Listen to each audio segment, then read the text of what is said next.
जय हिंद साथियों, स्वागत है आप सभी लोगों का। मैं कृष्णा आप लोगों का स्वागत करता हूं आपके अपने यूट्यूब परिवार में दोस्तों। और बता दें आज का जो सेशन होने वाला है बहुत ही महत्वपूर्ण होने वाला है, यानी कि एक ऐसा सेशन होने वाला है दोस्तों कि जिसमें सीटेट में लगभग सभी बच्चे जो क्या करते हैं इससे डरते हैं और इसमें कम नंबर आता है लोगों का, यानी कि मैथ का पेडागोजी दोस्तों एक बहुत ही डिफ़िकल्ट समझ लीजिए कि रोल प्ले करता है सीटेट के अंदर, जिसमें कि बहुत सारे लोग जो है कंफ्यूज होते हैं और उनका नंबर कम आ जाता है। इसकी वजह से कंटेंट पार्ट में तो अच्छा कर लेते हैं स्कोर, पर पेडागोजी में मैथ पेडागोजी में वो क्या करते हैं कंफ्यूज जाते हैं और क्वेश्चंस को गलत करके चले जाते हैं दोस्तों। तो इसके लिए मैं आप लोगों के लिए 15 क्वेश्चन पूरा लेके आया हूँ और हर डेली आता रहेगा आपका मैथ का पेडागोजी का अलग से और कंटेंट का भी अलग से। तो चलिए वीडियो को शुरू करते हैं देर न करते हुए। क्वेश्चन नंबर पहले सॉल्व करिए और बताइए इस क्वेश्चन का आंसर होगा क्या। चलिए सॉल्व करिए। ठीक है, पहला क्वेश्चन क्या पूछा गया है दोस्तों। पूछा गया है कि राष्ट्रीय पाठ्यचर्या की रूपरेखा 2005 के अनुसार संख्याओं और उन पर संक्रियाओं मात्राओं का मापन आदि का शिक्षण है।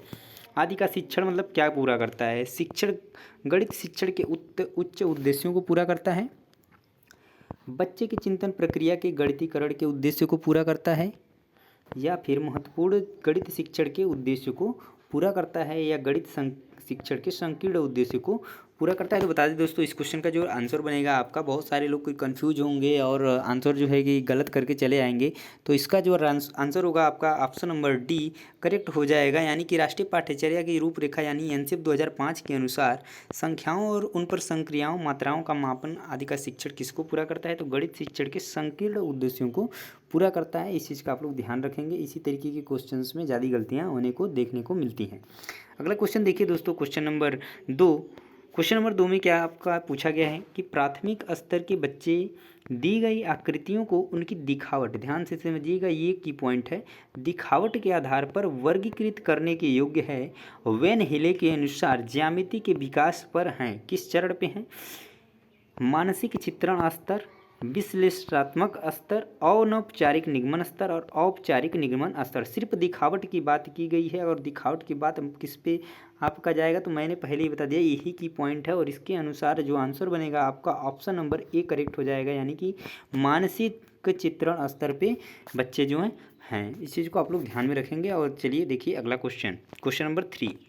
क्वेश्चन नंबर 3 में देखिए आपको ये लग रहा होगा कि बहुत सारे लंबे लंबे क्वेश्चन है, तो इसी तरीके के क्वेश्चन आपको एग्जाम में देखने को मिलते हैं, वो भी मैथ्स पेडागोजी के अंदर। और इसी तरीके के क्वेश्चंस में ज़्यादा लोग कंफ्यूज होता है, ये ध्यान में आपको रख करके चलना है। चलिए क्वेश्चन का आंसर दीजिए।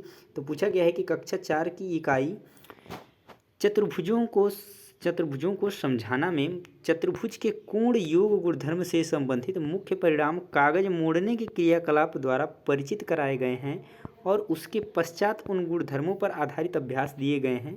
इस स्तर पर कोणों के गुणधर्म का प्रमाण नहीं दिया गया है, क्योंकि कक्षा 6 के विद्यार्थी इस समय वेन हिले के किस स्तर पर हैं इसे पूछा गया है। तो देखिए यहाँ पर दिखा करके कागज मोड़ कर दिखा करके क्रियाकलाप द्वारा उनको परिचित करा दिया गया है, उसके बाद उन पे गुणधर्मों पर आधारित अभ्यास कराया जा रहा है। तो ये किस स्तर पे हैं, तो बता दें कि जबकि वहाँ पे प्रूफ नहीं दिया गया है, ठीक है, कोणों के गुणधर्म का प्रूफ नहीं दिया गया है, इस वजह से यह क्या हो गया, अनौपचारिक हो गया। यानी कि इस क्वेश्चन का जो राइट आंसर बन जाएगा दोस्तों ऑप्शन नंबर ए, यानी कि स्तर 2 अनौपचारिक निगमन स्तर पर जो कक्षा 6 के विद्यार्थी इस समय वेन हेले के अनुसार हैं। इस चीज़ को आप लोग ध्यान रखेंगे इस तरीके से क्वेश्चन को समझते हुए। चलिए आपको निश्चित रूप से आपको अंतर देखने को मिलेगा, आप अच्छा स्कोर कर पाएंगे अगर हमारे साथ जुड़े रहते हैं लास्ट तक। वीडियो को लास्ट तक देखिएगा, आपको बहुत सारे ऐसे इन्फॉर्मेशन मिलने वाले हैं। नेक्स्ट क्वेश्चन देखिए, अगला question, question number 4। Question number 4 पूछा गया है दोस्तों कि एक अध्यापक कक्षा 2 के विद्यार्थियों के एक से शाब्दिक हल करने के लिए देता है, ध्यान से समझिएगा, शाब्दिक हल करने के लिए देता है कि एक टोकरी में 5 सेब हैं और 7 सेब और मिला दिया जाए तो टोकरी में अब कितने सेब हैं। इस प्रकार की शाब्दिक समस्या संबंधित है। इस तरीके के क्वेश्चन आपको निश्चित रूप से क्लास 2 में देखने को मिल जाते हैं कि, और क्लास 3 में, कि एक टोकरी में 5 सेब है और 5 और 7 सेब उसमें मिला दिया जाए तो कुल कितने होंगे। तो इस तरीके को क्या कहते हैं, क्या संवर्धन विधि है, योग की पुनरावृत्ति है, पृथक्करण है, या समुच्चयन है। तो देखिए मिलाया जा रहा है ना, जहाँ पे मिला कर के चीज़ों को मिलाया जाता है वहाँ पे क्या होता है, समुच्चयन किया जाता है, तो उसको क्या कहेंगे, समुच्चयन है। इस क्वेश्चन का आंसर का इस क्वेश्चन का आंसर क्या हो जाएगा, समुच्चयन। ऑप्शन नंबर डी करेक्ट हो जाएगा इस क्वेश्चन के लिए। उम्मीद करते हैं कि क्वेश्चन आपको अच्छे तरीके से समझ में आ रहा होगा। तो वीडियोस में आपको क्वेश्चन समझ में आ रहा है कि नहीं, ये चीज़ें हमको ज़रूर बताइएगा, ठीक है। आगे चलिए क्वेश्चन नंबर 5। क्वेश्चन नंबर 5 को हल करिए। क्वेश्चन नंबर 5 में पूछा गया है, ध्यान से समझिए और क्वेश्चन को आंसर दीजिए। पूछा गया है कि निम्नलिखित शाब्दिक समस्या के प्रकार को पहचानिए। ध्यान से समझिएगा। मेरे पास 6 पेंसिल है, मनीष के पास मेरे से 2 अधिक है, मनीष के पास कितनी पेंसिल है। सबसे पहले क्या चीज़ कही गई है कि मेरे पास 6 पेंसिल है, ये बात ठीक है। फिर मनीष के पास मेरे से 2 अधिक है, यानी कि तुलना करके बताया जा रहा है। उसके बाद तुलना करने के बाद 2 अधिक है, यानी कि 2 अधिक उसमें जोड़ दिया गया। इस तरीके से इस क्वेश्चन का आंसर आपको क्या बन जाएगा, तुलनात्मक जमा इस क्वेश्चन का राइट आंसर हो जाएगा। यही अगर उसमें से 2 कम रहता तो तुलनात्मक घटा हो जाता, ठीक है। और ये तो दोनों होंगे ही नहीं, क्योंकि यहाँ पे तुलना की जा रही है, तो इन्हीं दोनों में से ऑप्शन होगा, और उसमें से भी ऑप्शन नंबर 1 जो है करेक्ट हो जाएगा इस क्वेश्चन के लिए। उम्मीद करते हैं कि ये भी क्वेश्चन आपको अच्छे तरीके से समझ में आ गया होगा। चलते हैं अगले क्वेश्चन की तरफ। अगला क्वेश्चन जो पूछा गया है दोस्तों, क्वेश्चन नंबर 6 पूछा गया है कि योग पर निम्नलिखित समस्या को ध्यान से पढ़िए। ध्यान से पढ़िए क्या पूछा गया है।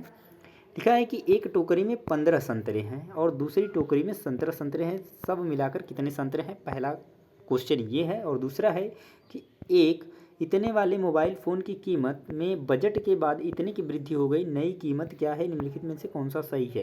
यानी कि ये 2 क्वेश्चन हैं और इनके बारे में नीचे कुछ ऑप्शंस दिए गए हैं, उनके अनुसार उसमें बताना है कि कौन सा ऑप्शन इनके अनुसार सही है। तो पहला ऑप्शन क्या है कि पहले एक योग की समुच्चय संरचना को प्रदर्शित करता है, ये बता रहा है, ठीक है। और पूछा गया दूसरा कि दूसरा जो है योग की संवर्धन संरचना को प्रदर्शित करता है। क्या ये बात सही है कि दोनों हुई योग संरचना संरचना को प्रदर्शित करते हैं। नहीं, दोनों तो नहीं कर रहे हैं। ये चीज़ तो ध्यान में नहीं है कि इसमें कोई समुच्चयन वाली बात हो रही है, नहीं, ठीक है। उसके बाद दोनों ही योग की संवर्धन संरचना को प्रदर्शित करते हैं, तो दोनों तो भी नहीं कर रहे हैं। एक योग की संवर्धन तथा 2 की समुच्चयन संरचना को प्रदर्शित करता है। इस क्वेश्चन का आंसर क्या होगा तो बता दें दोस्तों। इस क्वेश्चन का आंसर जो बनेगा आपका ऑप्शन नंबर ए बिल्कुल सही हो जाएगा, यानी कि ए पहला जो है योग की समुच्चय संरचना को प्रदर्शित करता है और दूसरा योग की संवर्धन संरचना को प्रदर्शित करता है। इस चीज़ को आप लोग ध्यान में रखकर चलिए। तो इस क्वेश्चन का जो राइट आंसर बनेगा वो आपका बन जाएगा option number A.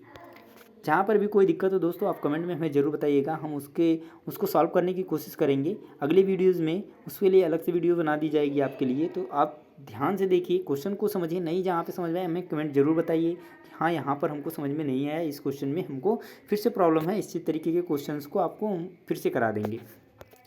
Next question देखिए, क्वेश्चन नंबर 7। क्वेश्चन नंबर 7 को हल करिए। क्वेश्चन नंबर 7 में क्या पूछा गया है। पूछा गया है कि कक्ष में गणितीय भाषा में निपुणता को निम्नलिखित क्रम में समस्याओं को प्रदर्शित करने के द्वारा बढ़ाया जा सकता है। किस तरीके से बढ़ाया जा सकता है ये आपको बताना है। किस किस भाषा के तरीके से पढ़ाया जा सकता है। पहला है प्रतीकात्मक भाषा। अगर हम पहले प्रतीकात्मक भाषा किसी बच्चे को समझाएंगे तो शायद उसको अच्छे तरीके से समझ में नहीं आएगा। ये क्रम बिल्कुल सही नहीं होगा, पहले ही गलती दे दिया है। रोज़मर्रा की भाषा, ये बात सही है कि यानी जो बच्चे जो है हमेशा यूज करते हैं उनकी भाषा में पहले समझाइए, उसके बाद गणितीय स्थिति की भाषा और प्रतीकात्मक भाषा। पर इसमें एक भाषा का जो है छोड़ दिया गया है, उसको हमको ध्यान में रखना है, इसीलिए ये ऑप्शन भी गलत हो जाएगा। इसमें एक ऑप्शन कहीं एक भाषा जो है कहीं न कहीं छूट चुकी है। इसमें दिया है गणितीय समाधान की भाषा। फिर ये भी पहले ही गणितीय समाधान की भाषा अगर बताएंगे तो बच्चे को अच्छे तरीके से समझ में नहीं आएगा। अगले ऑप्शन पे चलिए, तो रोज़मर्रा की भाषा बिल्कुल बात सही। गणितीयकरण स्थिति भाषा, उसकी बात ये फर्स्ट स्टेप, सेकंड स्टेप भी सही। उसके बाद गणितीय समस्या समाधान की भाषा, बिल्कुल ये भी सही। और उसके बाद लास्ट में आती है आपकी प्रतीकात्मक भाषा। तो इस क्वेश्चन का जो राइट आंसर बनेगा आपका ऑप्शन नंबर डी करेक्ट हो जाएगा, ये सही क्रम होगा, ठीक है। इसी ध्यान में रखिए, भाषा में गणितीय भाषा में निपुणता को, ठीक है, पाने के लिए इस तरीके के क्रम में बच्चों को क्या करेंगे, हम पढ़ाएंगे, समझाएंगे तो अच्छे तरीके से उनको समझ में आएगी चीज़ें। और ठीक है, नेक्स्ट क्वेश्चन देखिए, क्वेश्चन नंबर 8। क्वेश्चन नंबर 8 में क्या पूछा गया है कि कक्षा 3 के विद्यार्थियों को आधे की संकल्पना का परिचय देने के लिए, यानी कि हाफ पढ़ाने के लिए, आधा पढ़ाने के लिए क्रियाकलापों की योजना बनाता है। चित्र दिखाता है जिसमें आधा प्रदर्शित किया गया है, आधे का चिन्ह लिखता है, बहुत सारे मूर्त पदार्थों को आधे में विभाजित करता है और कहानी या शब्दों के प्रयोग से आधा प्रदर्शित करता है। इसमें सही क्रम क्या होगा? सबसे पहले ये 4 ऑप्शन है, चारों ऑप्शन में से पहला स्टेप क्या होगा, second step, third step, fourth step. मान लीजिए आप ही को पढ़ाना है, किस तरीके से आप आदि की संकल्पना को बच्चों के सामने प्रस्तुत करें कि बच्चों को आसानी से समझ में चीज़ें आ जाएँ। देखिए ये 4 ऑप्शन है, इन चारों को आपको क्या करना है, क्रम से लगाना है। तो बताइए इसमें क्या होगा? पहले ही चित्र दिखाएंगे जिसमें आधा प्रदर्शित किया गया है, तो बच्चों को समझ में आएगा? बिल्कुल नहीं आएगा, यानी पहले स्टेप पे ये नहीं होगा।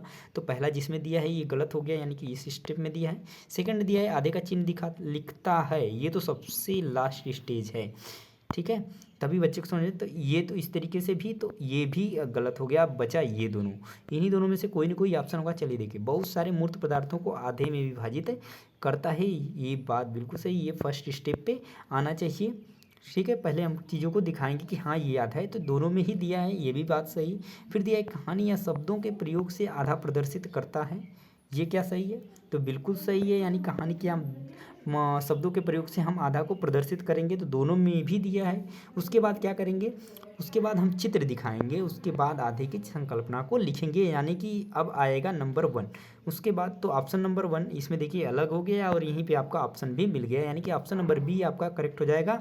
यानी कि आपका पहला नंबर ये है, ठीक है, फिर दूसरा नंबर ये है, और उसके बाद आपका तीसरा नंबर ये है, और चौथा ये स्टेप होगा। इस तरीके से आपका कौन सा मिल जाएगा? तो 3, और फिर उसके बाद 4, ये हाँ 3 है, उसके बाद 4 1, तो इस तरीके से 3 4 और 1 और 2, इस तरीके से आपका ऑप्शन नंबर जो है बी करेक्ट हो जाएगा इस क्वेश्चन के लिए। उम्मीद करते हैं कि क्वेश्चन आपको अच्छे तरीके से समझ में आ गया होगा। चलिए अगले क्वेश्चन पे देखिए, अगला क्वेश्चन क्या पूछा गया है।